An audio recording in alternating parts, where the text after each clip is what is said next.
Shall I pretend to be your girlfriend? Don't worry, I'm great at acting. I was quite troubled by my parents' persistent matchmaking attempts, and my boss Emily offered to pretend to be my girlfriend.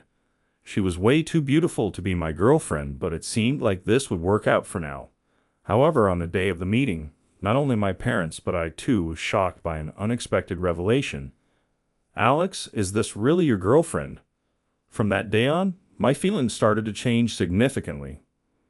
Meanwhile, Emily continued to pretend to be my girlfriend indefinitely. I'm Alex, 36 years old. I've been single for 36 years. I have few friends and even fewer opportunities to meet new people. My days end with commuting between work and home. My few friends are all married with kids now, so I rarely see them. The only person I know around my age who's single like me is my boss, Emily. People might think I'm either gay or just unable to find love, but she is also quite a mystery. She's stunningly beautiful, highly competent at work, and I've seen guys hit on her more than once. Yet she boldly declares at office parties, I'm staying single forever, and doesn't seem to care about being single at all. I admire and envy her resolute attitude. I don't want to be without a girlfriend. I want a wife and kids. I have been introduced to women several times, including during my school days, but even if the first date goes well, it never leads to anything more. No one has ever told me it's because of my looks or personality, so it doesn't seem to be that. What's the problem? Lately, I've been thinking about this all the time. Alex. Emily's voice snapped me back to reality. I was at work. Hey, you've been spacing out a lot lately. What's up? If something's bothering you, I'm here to help. No, it's nothing. I'll be more careful, sorry. Even if I could talk to her, she wouldn't understand my worries. After all, she's someone who thinks being single is the best. It's already 4:30, and there's not much time left until the 5 o'clock end of the day. I need to finish these documents quickly, but if it means working overtime, that's fine too, because my parents nag me if I go home early. I still live with my parents at my age, and lately they have been pressuring me about marriage and grandchildren. I'm just worried about your future, Alex. Yeah, we won't be around forever. I understand what they're saying, but still, I really want the same thing. I'm just anxious about how to make it happen. Alex, are you staying late? Let's grab a drink tonight. John, who sits next to me, is a colleague from my same year. He has a wife and 2 kids. I don't have deep relationships at work, so even though I'm friendly with John, we've never gone out for drinks personally. John, you should go home. Your wife is taking care of the twins by herself, right? He made a resigned face and said, That's why when I get home, all I hear until bedtime is how hard her day was. I want to stay out late sometimes too. Unbelievable. If I had a wife and kids, I would definitely want to go home early to see them. But since I don't know what marriage is really like. Maybe my thinking is naive. Maybe I should ask him about it over drinks. I decided to focus until the end of the day and then head to the pub near the station with John. His recommended pub is cheap, and the food is decent, but we have to get there early to get a seat. Tonight, we hurried from the office and managed to snag a couple of seats at the counter. We toasted with beers and started to unwind from the day. Halfway through my mug, I remembered I should text my mom that I won't eat dinner tonight. John, who are you texting?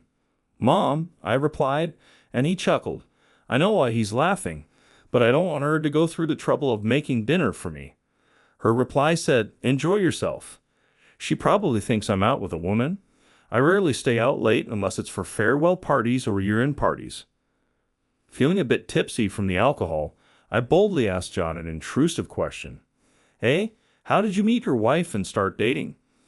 Since I don't usually discuss such things with coworkers. He seemed surprised but answered sincerely. It was at my previous job. I joined this company mid-career. Remember, my wife was my junior at my old company. So, how did you start dating? It was pretty normal. We met at a pub one day, said hi, and oh, it's you. Hit it off, went to a second round, and within a week, she came to my parents' house. Even if I met a female colleague at a pub, I can't imagine it turning into a romance from just hi, and oh, it's you. Usually it's just a drink together and then see you tomorrow, right? How does it escalate to meeting the parents within a week? As I pondered this, the person next to me left, and someone new sat down. I'll have a large beer, a breaded pork cutlet, grilled mackerel, and some chicken skewers. Despite the woman's voice, her order was quite hearty. Wait, that voice sounds familiar. I looked over, and there was Emily. The only empty seat at the counter was next to me.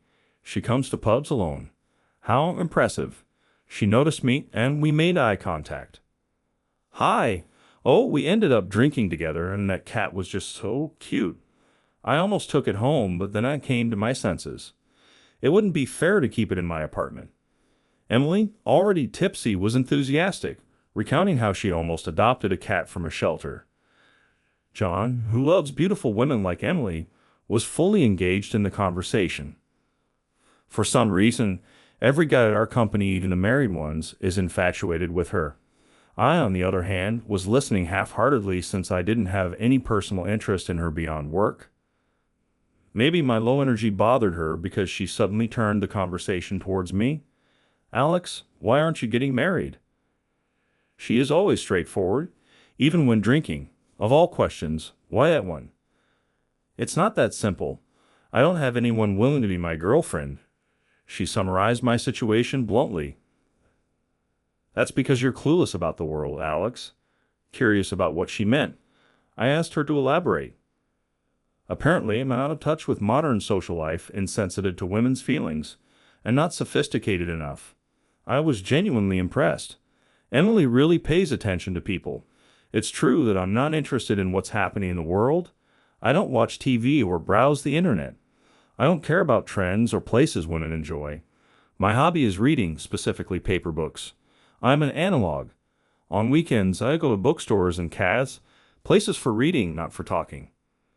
Why didn't I realize this sooner? I should meet a woman who shares my love for books. When I get home, I'll look for a book club or some social group for adults. I felt a glimmer of hope and downed the rest of my beer. That's exactly the problem, Alex. That's why you're not popular, Emily said, exasperated. How? What do you mean?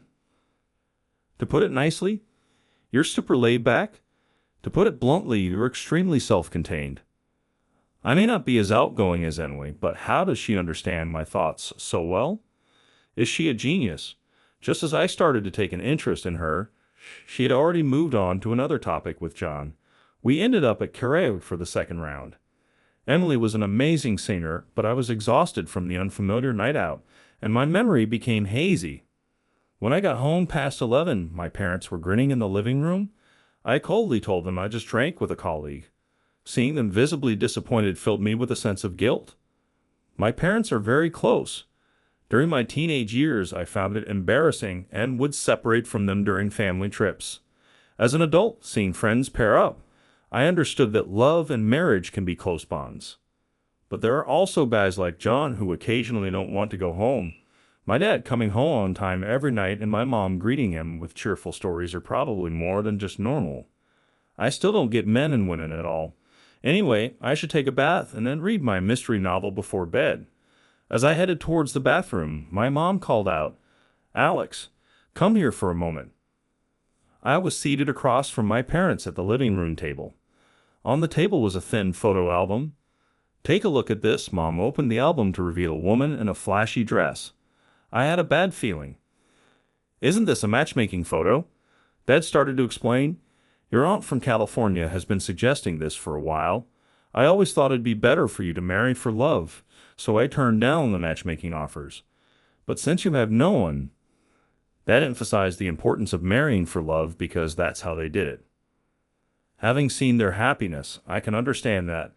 But this woman, isn't this Sarah, Auntie's neighbor? Sarah is 5 years older than me and used to bully me when we visited her place during holidays. She was bossy, took my toys, never waited her turn, and flipped the board when she was losing. Even when we met as teenagers, her nasty attitude hadn't changed. You're so gloomy, Alex, always reading. No wonder you can't get a girlfriend. You're so dull, Alex, not kind, not attentive. She'd constantly point out my flaws and make snide comments.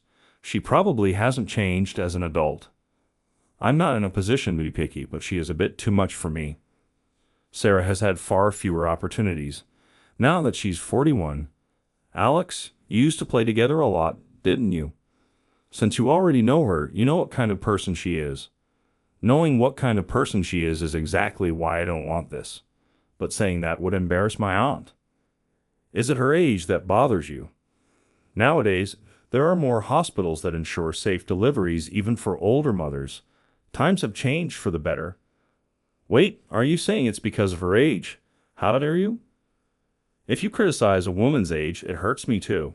That's just how women are. I couldn't find a good reason to refuse. It's not about the age, but something else. At 41, Emily is also that age. But she has a great personality, Alex. You're not really rejecting her because of her age, are you? Hey, Alex, you'd better not make Mom mad. Feeling cornered by them, I blurted out. Well, actually, I do have a girlfriend. She's around 40 and works at the same company. Of course, I didn't, but the only woman who came to mind was Emily, who seemed a much better choice than Sarah. They were momentarily stunned and then broke into big smiles. Despite the late hour, they brought out the champagne to celebrate. They kept asking about her, so I said she's 41, a department manager, thoughtful, and likes to drink. That's all I knew about Emily. Great, bring her over soon. How about the holiday next week? I had no chance to object to Dad's suggestion. My head was spinning with John's words. It's normal, we met at a pub, hit it off, and within a week she was at my parents' house. The next day I went to work with a heavy heart. I had to convince Emily to help me out, or I'd end up with Sarah if she came over just once. I could say we broke up later, Emily. Being a good sport would probably help me out once. But the problem was how to bring it up. I waited patiently for a moment when she was free. However, she was always talking to someone and never seemed to have any time alone. Alex, you're acting weird. You're staring at Emily too much. John's comment made me realize I had been watching her all day. I didn't want to be disliked as a creepy guy. I decided to consult with John. So I'm in trouble. Am I weird for asking this? Well, it's pretty bold to ask Emily of all people. We were discussing it secretly through internal email. We could delete the messages later. Just then, a new message popped up that neither John nor I sent. Shall I pretend to be your girlfriend from Jones? Ha! We looked over at Emily's desk. She was giving us a peace sign. Then another message popped up. Don't use company email for personal stuff. I'll delete everything. Karaoke tonight? We had CCE Emily on our emails. After work, the three of us went to the same pub as the previous night. With John's help, we arranged for Emily to come over on the holiday. Leave it to me, I'm great at acting, she said confidently, and a drunken John enthusiastically agreed. He seemed to be enjoying this as if it were someone else's problem. The day finally arrived. I left my house, which was in chaos with deliveries from the pizza place, liquor store, and flower shop, to go meet Emily at the station. I arrived a bit early, but she was already there. Emily, in her casual clothes, looked just like a model. I'd only seen her in a suit before, but she's truly beautiful in both face and figure. On top of that, she's got an amazing personality. I bet my parents will be more shocked than I expected. And indeed they were when I introduced her. They were incredibly surprised. I was also speechless when I learned the shocking truth. Oh, you're really her, right? The former actress Emily. Mom kept asking her over and over, Alex, is it true? Is she really your girlfriend? Dad also kept asking me repeatedly. I was too stunned to say anything. According to the internet, Emily was a famous actress and singer over 20 years ago. She retired suddenly when she was young and was rumored to be working a regular job somewhere. I felt depressed about my own ignorance. That's why so many people at work, married or not, treated her specially. Emily enjoyed the food, drinks, and flowers. My family was giddy the whole time. She kept up the role of my girlfriend with a big smile until the end. Her performance was truly perfect. As they were leaving, my parents enthusiastically told her, Please come again. She responded with a loud, Sure. Her acting was so amazing that I couldn't help but regret she quit being an actress. Thank you so much for today. I owe you one. At the station on the way back, I sincerely thanked her for everything. Emily had a troubled look on her face. I didn't drink enough, she said, sounding dissatisfied. Oh, maybe I pushed her too hard. She really got into the role, even though she drank a lot. She was probably just pretending and couldn't actually enjoy it. I'm sorry, they got a bit too excited. I guess it's not great to be reminded of your past like that, right? I said this thinking, if it were me, I wouldn't like it. She looked at me for a few seconds, then smiled and said, "You said you owe me one, right? Then let's go to an after party." What now? Karaoke? It wasn't good to teach you that after parties are just karaoke. There are all kinds of after parties. Come on, follow me. Emily pulled me along, and we got on the train. We arrived in the city. It was the second-hand bookstore district where I often come to look for books. All right, Alex, walk around freely. I'll follow you. You love books, right? I don't know much about them, but I'll tag along. You probably couldn't read much today because of the worries. I hadn't told her I loved books, and would she? You really enjoy this kind of after party. When I asked her, she said, "Yes, I'm enjoying it." If this were a date, I wouldn't do well, but I thought I could guide her well in a place full of books. I took her to stores with beginner novels and rare books, and only seemed interested in a historical novel by a famous author, Robert Thompson, so I bought her the best one. We went into a cafe where we could read books quietly. Since we couldn't talk loudly there, we just drank coffee and read our books. Emily was intently reading the historical novel I recommended. Occasionally, we made eye contact and exchanged smiles, which I found very enjoyable. She also seemed satisfied, so I don't think she was bored. We left the cafe, visited more bookstores, and parted ways when it got dark. I felt a pang of loneliness as we said goodbye, but I quickly pushed it away. Emily had just played along with my charade for the day. She even chose a second-hand bookstore for the after-party, showing how considerate she is. And she's my boss. I can't get the wrong idea. We aren't even compatible after all. She's a former celebrity. The next day at lunch, I was about to go to a diner with John. At that moment, Emily appeared. She was carrying a large bag. "I made lunch, let's eat together. The three of us," she said.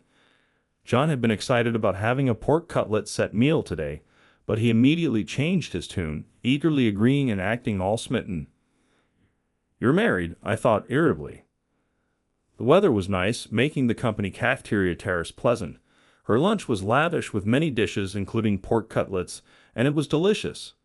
Once we were full, she showed me the book she bought yesterday. I finished it. Your recommendation. What is the author trying to say? It was 400 pages long, and she had already read it. I actually don't like Robert Thompson, I admitted, not wanting to lie. He often appears on TV making pretentious comments.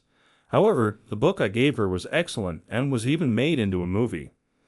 Emily nodded thoughtfully. Not wanting to go straight home, I went out to the city. I found myself drawn to the same stores we visited, finally admitting to myself, I think I like Emily. This was a new feeling for me. The following week, an article about Robert Thompson's infidelity appeared in a magazine at work. Women from other departments came to see Emily, and men hesitated to talk to her. The magazine clearly showed Emily walking alongside Thompson. I spent more time than ever checking online news. The internet had already revealed Emily as the former actress, though she acted normal. The staff were full of jealousy and curiosity, saying all sorts of things. She said she'd stay single forever, or, with those connections, it's no wonder she got a position. Many were quick to change their tune. Even Jan said, "I'm disappointed. I chose to ignore them." I also treated Emily normally, not mentioning the gossip. She quietly told me, "I'm used to it," but she looked sad. When I got home, my parents were acting strangely. "Alex, I made your favorite hamburger steak with just beef today. How about we watch a movie instead of TV tonight?" To my parents, I was a poor son being toyed with by a former actress. Their concerned behavior was so painful to see that I decided to tell them the truth. As dinner was prepared and Ned was browsing movie channels, a movie adaptation of Thompson's novel appeared on the screen. It was clearly a promotional stunt taking advantage of the scandal. Seeing him hastily turn off the TV made me feel even worse, so I decided to tell the truth right away. "Hey, about Emily." Just then, the doorbell rang. Mom went to answer it and brought Emily into the living room. "Excuse me for intruding. I'm sorry for coming so suddenly. There was a bit of trouble when I got off at the nearest station. She explained that she came to apologize but hesitated, thinking it might be inappropriate. Then people around her started to notice her. Someone even yelled "cheater" at her, and that led to a crowd gathering as people noticed her and joined in, some for amusement. She ran away from the station, circling around until she finally arrived at our house. I wandered around for about an hour, so no one followed me. My parents had uneasy expressions. No one said a word. As I was about to muster up the courage to speak in the awkward silence, Emily spoke up. I'm sorry for causing a scene, but it's true that I'm dating Alex. I'm only seeing Alex. Can you believe that? Emily said something unbelievable. My parents turned to look at me. I naturally turned to look at Emily. She was staring at my parents. The next person to break the strange silence was my dad. "Ha? We don't doubt you at all. Our son would never lie to us." Then Mom followed suit. "Oh, of course we raised him better than that, right, Alex? We trust whoever he chooses." Their unusual tone was somewhat amusing despite the situation. Feeling relieved by the slightly relaxed atmosphere, I was finally ready to tell the truth. "Dad, Mom, I'm sorry," I started, but they weren't listening to me at all. Emily had started to cry. We waited quietly until she stopped crying. After she calmed down, she shared her truth. 21 years ago, Emily was offered the lead role in a film based on a book by Robert Thompson. She was thrilled, but Thompson's side imposed a condition. The condition was that she would be an exclusive actress for all of his works for the next 20 years. Her agency was concerned that this would limit her opportunities, especially overseas, and tarnish her pure image due to Thompson's notorious reputation with women. After many negotiations, the film offer was withdrawn. The office was talking about continuing to work hard while waiting for a big opportunity. But a few months later, an unexpected notification arrived. It was a copy of a contract agreeing to Thompson's terms. Both Emily and the office had been deceived, but the contract that had been signed couldn't be undone. The contract stipulated that an unfair portion of Emily's earnings would go to Thompson, meaning the more she worked, the more the office would end up in the red. It felt like something the mall would do, but there was nothing they could do about it.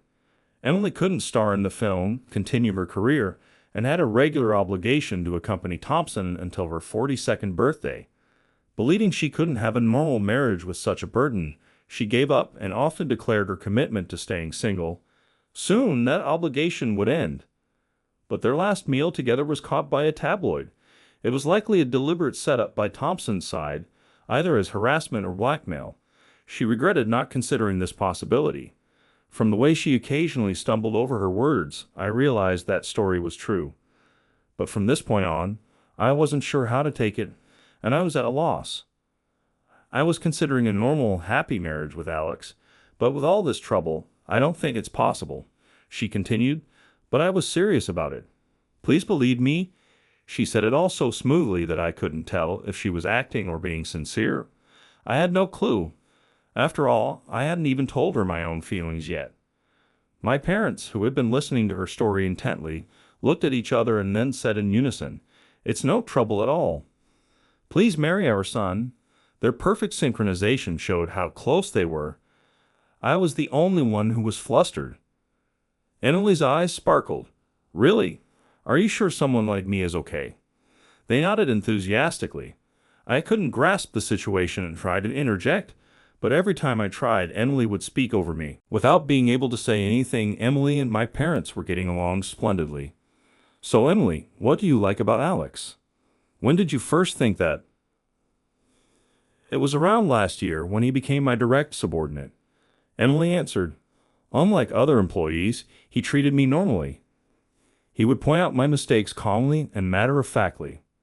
"I see. And when did you two become mutually affectionate?" my dad asked. Embarrassingly, Emily replied, "It was only recently. Alex is a bit shy." Wait, did she realize my feelings? Even so, I still hadn't confessed. She continued to chat animatedly with my parents, who loved talking about relationships. Only Anub, who sensed my true feelings, looked at me and whimpered softly. "I've stayed too long," Emily said. "That's all right. Come by any time. I'll have the bed ready for you, Alex." It's dark. Make sure you escort her home and scare off any weird fans, my parents added. Without a single word from me, Emily had become my parents-approved fiancée. On the way to the station, still not fully believing it, I asked her, "The part after you retired from the entertainment industry was an act, wasn't it?" "Oh, you notice. Impressive," she said nonchalantly. My heart sank as dark as the night. Why would she lie like that, deceiving my parents? What was she thinking? My sadness quickly turned to anger. Enough of this. It's one thing to lie to me, but deceiving my parents is too much. Even if lying is common in shows, this is the real world. I shouted in anger, feeling awkward. I quickened my pace. When I turned back, Emily had stopped far behind, looking down. I rushed back to her and found her sobbing like a child. "It's not a lie. I really do love you, but you never noticed my feelings. Playing the girlfriend role made me happy, and your parents' warmth touched me so much. But you never understood, Alex. This was the only way I could think of. I knew you always read books, but you never noticed me." What is she saying so straightforward and vulnerable? Emily, always sociable, meticulous, and reliable, must have been acting all along. That must have been so hard. That night, I gathered the courage to express my feelings, and we officially started dating with marriage in mind. It was also a battle against the tabloids in Thompson's side, but since I was not well versed in entertainment gossip, I ignored the frenzy and stayed calm. The noise eventually died down. My parents even eagerly answered interviews, turning public opinion in our favor. The media and Thompson's side's attempt at manipulating information failed spectacularly. Now, a few months later, Emily was being sympathized with as a victim of the dark side of the entertainment industry, and Thompson's reputation had plummeted. We quietly and discreetly submitted our marriage license application. I informed my department, and they threw us a celebratory party. John, drunk, kept saying, "I'm the Cupid here. You gotta thank me too, damn it." I hadn't forgotten that I had pretty much followed the same path that led John and his wife to get together. It was simple. We met at a bar one day, said hi and oh, hello, hit it off, went to an after party, and a week later she was visiting my family. Thinking back, it was so similar that it made me laugh. These things do happen like that. The celebration seemed likely to go beyond the second party into a third. "Alex, you should call your mom and let her know you won't need dinner," Emily suggested. Emily never laughed at me for checking in with my mom about dinner plans. It wasn't just that Emily and my mom got along well, but Emily had grown up without knowing her own parents. She believed that if you have parents, it's only natural to thank them and keep them informed about your life. She admired that I maintained such a close relationship with my parents even as an adult. I also felt a renewed sense of gratitude toward my parents. The happiness of falling in love, getting married, and becoming a family is wonderful. The bond I thought didn't exist was right in front of me. I was wrong for not seeing it. While my indifference worked to our advantage with the media, I wanted to be more sensitive and caring towards the people close to me like family, friends, and colleagues. I aimed to grow more as a person. I hope Emily and I can become a couple who